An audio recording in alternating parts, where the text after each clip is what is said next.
કયો દાખલા નંબર બોલો? 13. સમ નંબર 13. નામ LBW બરાબર, અને નિવૃત્ત કોણ થાય છે જોઈ લો એકવાર. W. નંબર 1 મિલકત લેણામાંથી પાઘડી આ રહ્યું એનું ખાતું. બાકી આગળ લાવ્યા કેટલા? 8,000. નેક્સ્ટ 37,000. 37,000 હવાલો છે. બજાર કિંમત 50,000 છે. 37,000 છે, બજાર કિંમત 50,000 છે, એટલે વધારો કેટલો થાય? 13,000. જોઈ લો, પ્લસ વધારો 13,000 એટલે 50,000, અને અહીંયા જમીન મકાન ખાતે 13,000. નેક્સ્ટ દેવાદારો બોલો 13,000. હવાલો. નથી. Next stock 5,500. સાદા હવાલા હોય ત્યાં ટાઈમ બગાડતા નથી. સ્ટોકનો હવાલો 110% ખોટો. 10% વધારે છે. સ્ટોક 5500. હું 10 વાર કરાવીશ તો 11મી વાર ખોટો જ પડશે. મેં પહેલેથી કીધું છે. વાંચો, રકમ વાંચો. સ્ટોકની ચોપડી કિંમત તેની પડતર કિંમત કરતાં 10% વધારે છે. સ્ટોકની તેની પડતર કિંમતથી નોંધો. બરાબર. એની ચોપડે કિંમત પડતર કિંમત કરતા કેટલી વધારે છે? 10%. યાદ આવે ને? 110 એ 10. મેં એવું કીધું હતું, ચોપડે કિંમત વધારે હોય તો 110 એ 10, અને ચોપડે કિંમત ઓછી હોય તો 90 એ 100 અથવા 10. આવું ક્યારે થાય? ચોપડે કિંમત વધારે કે ઓછી હોય ત્યારે. બજાર કિંમત વધારે હોય તો 10% પ્લસ, ઓછી હોય તો 10% માઇનસ, સીધું જ થાય. પણ ઓકવર્ડ ક્યારે થાય? જ્યારે ચોપડે કિંમત વધારે કે ઓછી હોય ત્યારે. બરાબર. તો ચોપડે કિંમત કેટલી છે? 5500. 5,000 થાય. કેટલા થાય? 5 થાય. આપ્યા છે કેટલા? 5500. એટલે ઘટાડો કેટલો થાય? 500.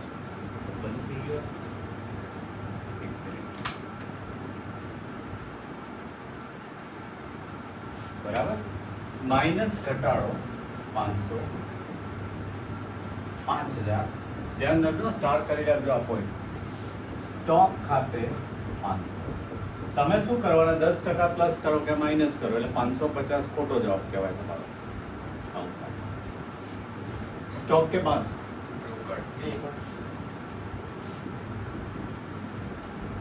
બોલો. બિલ મૂડી બોલો. 20,000, 5,500 અને 5.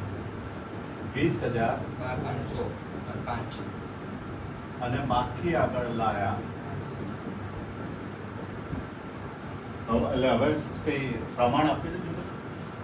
જૂનું બે બોલો હવે સામાન્ય કેટલું? 5,000. 2:1 એનું જ રહે. સામાન્ય અનામત 2,000.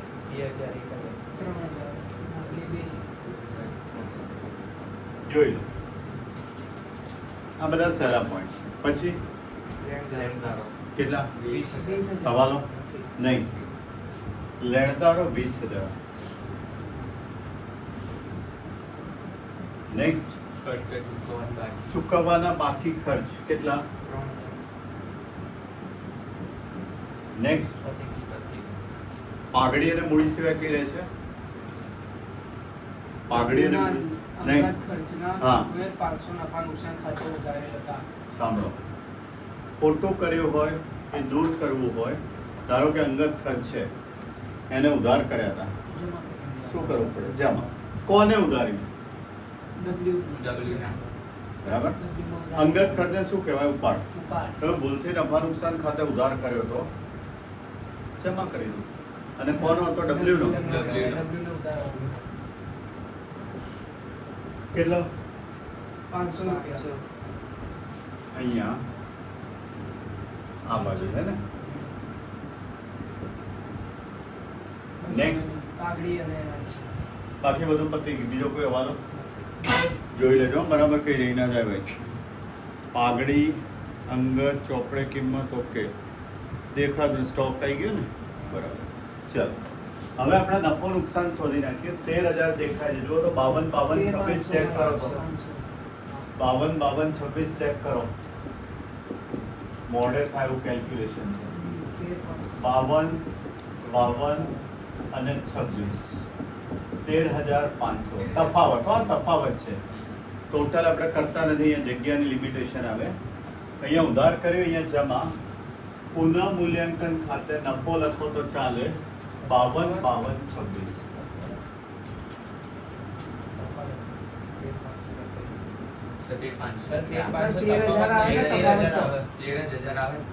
એટલે મેં 13 જ વેચાય. બોલથી મેં 13,500 તમે બોલ્યા લખ્યા. મેં 13 જ વેચાય તો જ આવે ને. જોઈ લો. હા 13 જ વેચાય. બરાબર. ઓકે. હવે પાઘડી લેતા પહેલા નિયમ યાદ કરાવી દો. સૌથી પહેલા તો જૂની છે. ઉભા રહો. આ વેચી દીધું ને ત્યાં. ઓકે ચાલો ભાઈ. સૌથી પહેલા જૂની પાઘડી છે. હા હવે જો હોય તો જૂના પ્રમાણમાં માંડી વાળો. કશું જ નહીં કરવાનું. જેટલા ઉધાર છે એટલા શું કરી દઈશું? જમા. તો એલ ના મૂડી ખાતે ઉધાર, ડી ના મૂડી ખાતે ઉધાર, ડબલ્યુ ના મૂડી ખાતે ઉધાર, તે પાઘડી ખાતે કેટલી હતી ભાઈ? 2,000 સોરી 8,000. 32, 16. શાંતિ. આમાં મૂડી અને પાઘડી જોઈએ. પાઘડી તો સહેલું પડે એટલે અહીંયા લખું છું પાઘડી ખાતે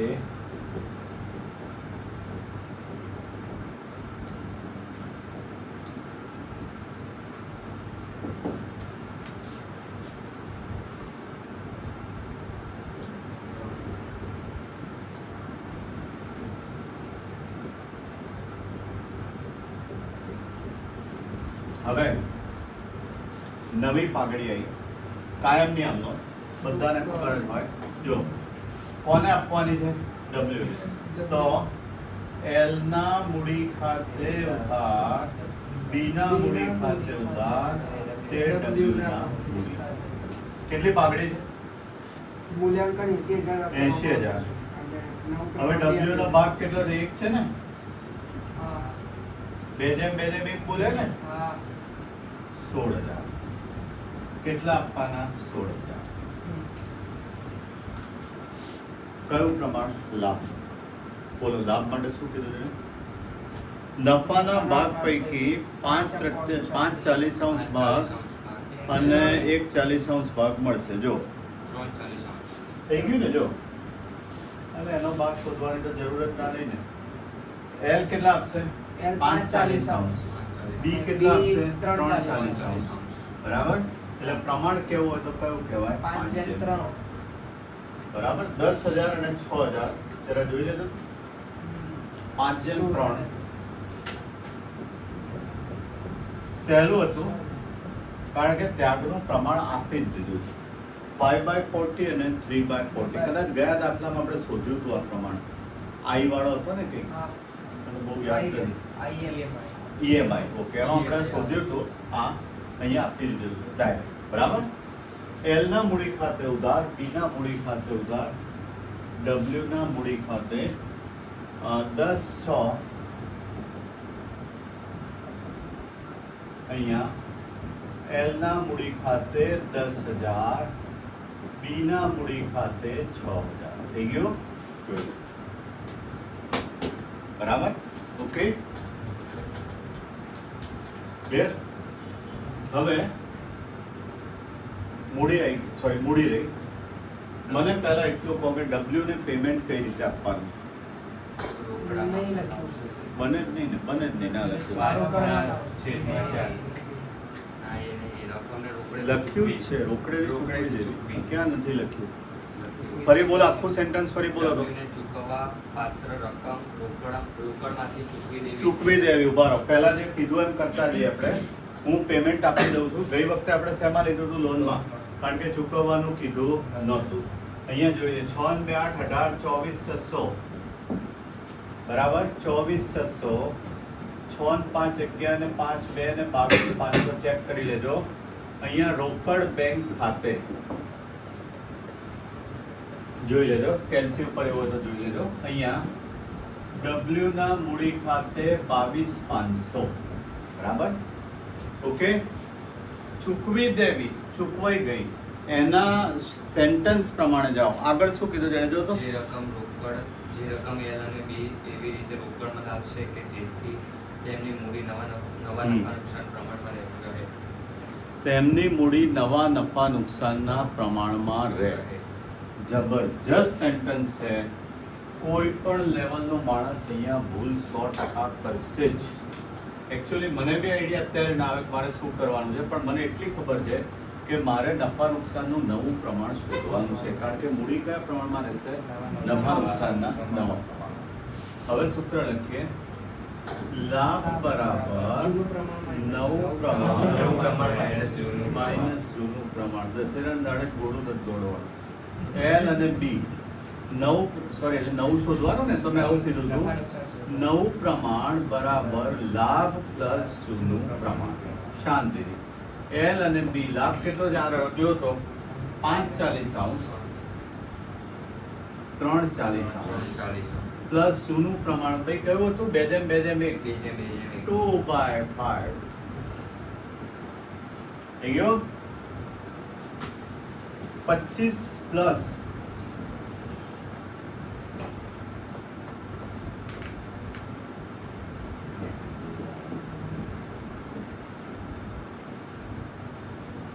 જોઈ લો. દર વખતે શોધીએ છીએ ચોકડી ગુણાકાર. લસા લેવો હોય તો તમે લઈ શકો. એકચ્યુઅલી લસા લો ને 40 તો 8 દુ 16 ને 5 21. અહીંયા શું થવાનું છે? 105/95 પાંચે છેદ ચલાવીએ તો 21/19 લખાય, લખવું હોય તો. નહીંતર આપણે 105/95 બરાબર છે. એનું એ વાક્ય તો 5 વાર વાંચવું પડશે. ફરી વાત તો W ને ચૂકવવા પાત્ર રકમ રોકડમાંથી ચૂકવેલી બીજી રકમ L અને B એવી રીતે રોકડમાં લાવશે. અટકી જાઓ. એવી રીતે રોકડમાં લાવશે. કેટલી રકમ? ચૂકવવા પાત્ર કેટલી? નફા નુકસાનના પ્રમાણમાં કેટલી? આડી અવળી વાત ના કરો. કેટલી રકમ રોકડમાં લાવશે? સેન્ટેન્સ કનેક્ટ કરો. આગળનું નામ આપતા, એટલે સોરી એના પછીનું નામ આપતા. તમે બોલ્યા એટલું ફરીને ફરી આખું સેન્ટેન્સ રીડ કર્યા કરો. કેટલી? હા હા.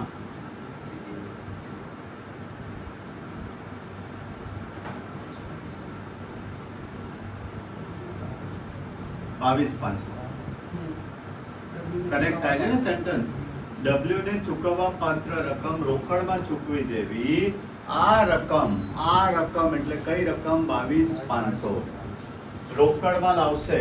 રોકડ આવે તો ઉધાર. કોણ લાવશે? L ખાતે, B ખાતે, અને કેટલા લાવશે? પણ કેટલા લાવશે ક્લિયર થતું નથી. ઇન શોર્ટ 22,500 તો લાવશે ને બંને થઈને. તો હવે રોકડનો તફાવત કેટલો આવવાનો છે? ગમે તે કરીએ. રોકડ કેટલી આવશે? 2,000. રોકડ કેટલી આવશે? પડે તો હું શું કહું છું? જો 22,500 મને ચૂકવી દીધા. આ રકમ તમે લાવશો. કઈ રીતે લાવશો એ પછીની વાત. આ રકમ એટલે કેટલી લાવશો? 22,500. તો રોકડની આખર બાકી કેટલી કહેવાય? બાકી આગળ લઈ ગયા કેટલી કહેવાય? 2,000. તો અહીંયા હું લખી દઉં રોકડ 2,000. મેઇન ટ્વિસ્ટ જ આ છે. 10 વાર વાંચશો તો પછી જ ખબર પડશે. જો W ને ચૂકવવા પાત્ર રકમ ચૂકવી દીધી. હા, આ રકમ L અને B લાવશે. આ એટલે કેટલી? 22,500. બરાબર. કયા પ્રમાણમાં લાવશે એ બોલી જ જાઓ. નવા નફા નુકસાનના પ્રમાણમાં 100. બરોબર. Steel long way to go. આખું સેન્ટેન્સ ચોથી વાર વાંચો. W ને ચૂકવવા પાત્ર રકમ રોકડમાંથી ચૂકવી દેવી. જે રકમ L અને B એવી રીતે રોકડમાં લાવશે કે જેથી તેમની મૂડીના નવા નફા નુકસાન મૂડી. તેમની મૂડી નવા નફા નુકસાનના પ્રમાણમાં થાય. કઈ મૂડી? આખરની. આખરની મૂડી ક્યાં છે? ક્યાંથી મળે? ગઈ વખતે તો આપી દીધી, ₹1,00,000 આપી દો. અહીંયા તો આખરની મૂડી છે જ નહીં. ક્યાંથી મળે? ક્યાં? આખું સર્વે બંધ કરો. બધું જ આવી ગયું, જે રહ્યું એ શું કહેવાય? મૂડી કહેવાય. જોરદાર દાખલો, જબરજસ્ત દાખલો. મારે લખાવવું પડશે કદાચ, મારે લખાવવું પડશે આ. એટલે તમે એટલી વસ્તુ સમજી જાઓ કે પાકા સર્વેમાં મેં રોકડ કેમ લખીએ ખબર પડી? એનો હવાલો જ એ રીતનો છે, નહીંતર બંધ કરીએ ખોટું પડે ને, રોકડ ના લખીએ તો. હવે 5, 10, 1, 7, 70,000. આ 70,000. તો આ મૂડી આવે 30, 47,000 આવે. ચેક કરો તો 47,000 ચેક કરો તો કોઈ વસ્તુ રહી નથી જતી ને. 47 આવે છે મૂડી, કારણ કે ઓકવર્ડ આંકડો આવે છે એટલે. આમ તો 40 થી ભાગ ચાલશે, એલ અને બી બાકી આગળ લઈ ગયા.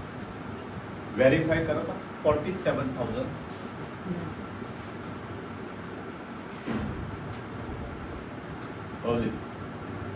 આવે છે. 47,000 મૂડી, આખરની મૂડી. નંબર કયો? આવી ગયું. નંબર આવી ગઈ. 13. ટોટલ આવી 24, 75. 47 તો છે, કોઈ ક્યાં? ભાઈ 47,000 મૂડી કયા પ્રમાણમાં વેચશો? 21, 21 છે, 19 વેચી આપો. ચાલો 24 છે, 75.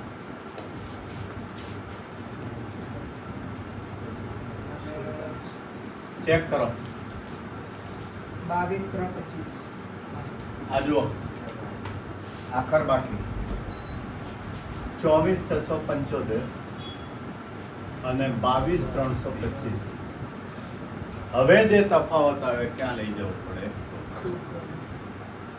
બાય ધ વે, એ ટોટલ કોઈ પણ સંજોગોમાં 22,500 થવું જોઈએ. એની હાઉ જોઈએ. આપણે ખોટું કર્યું હશે અહીંયા પકડી જઈશું. હવે આ બાજુ 20, 22, 27, 200, 27, 200 એટલે 10,675. મને ચેક કરી આપો તો તફાવત.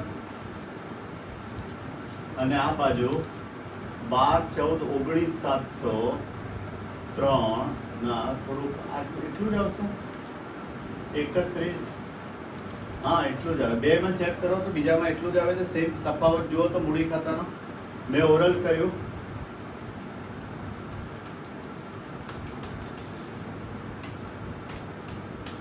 ખાલી તફાવત બીજાનો ચેક કરી દો.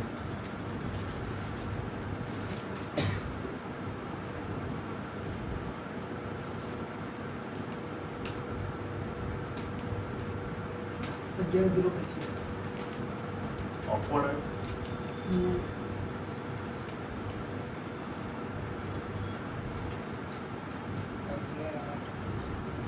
સહેજ ગેપ પડે છે. કેટલો આવે? 106, 11,825. ક્રેક હતી એટલે મને જીરો. જોઈ લઈએ. જવાબ નહીં આવે તો હમણાં આપણે પકડાઈ જઈશું, તો વાંધો નહીં આવવો જોઈએ. રોકડ બેંક ખાતે આ તફાવત આવ્યો. મેં રાઉન્ડ કર્યું છે, તફાવત છે. અહીંયા જમા કરીએ, અહીંયા ઉધાર કરીએ. 10,675 અને 11,625. જોઈ લો ટોટલ 22,500 થાય.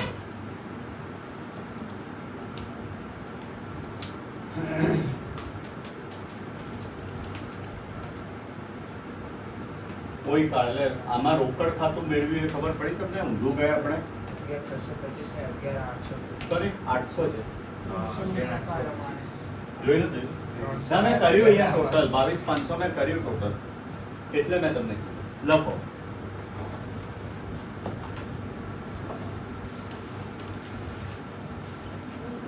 સૂચના પ્રમાણે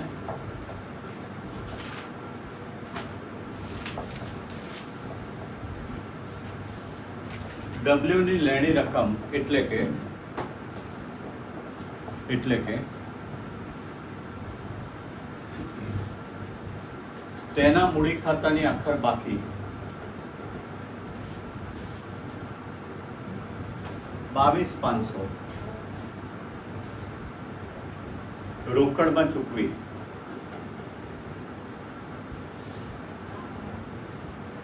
આ રકમ એટલે કે 22,500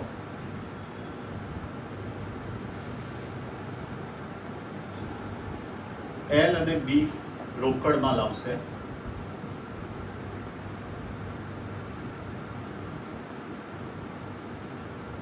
તેમની આખરની મૂડી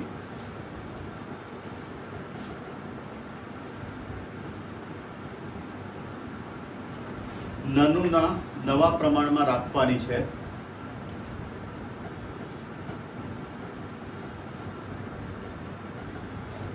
પેરેગ્રાફ. રોકડ ખાતાની આખર બાકી 2000.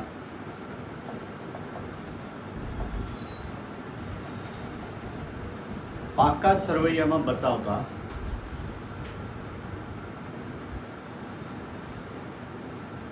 હવે મૂડી દેવા બાજુ તફાવત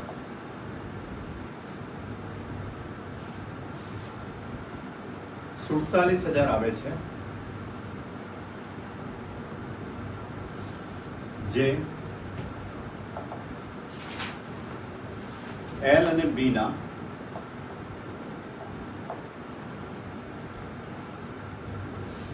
મૂડી ખાતાની આખર બાકી હોય.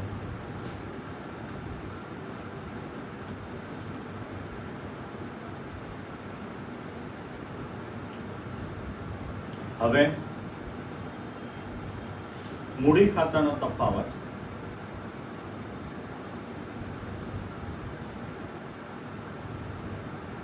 રોકડ ખાતામાં લઈ જતા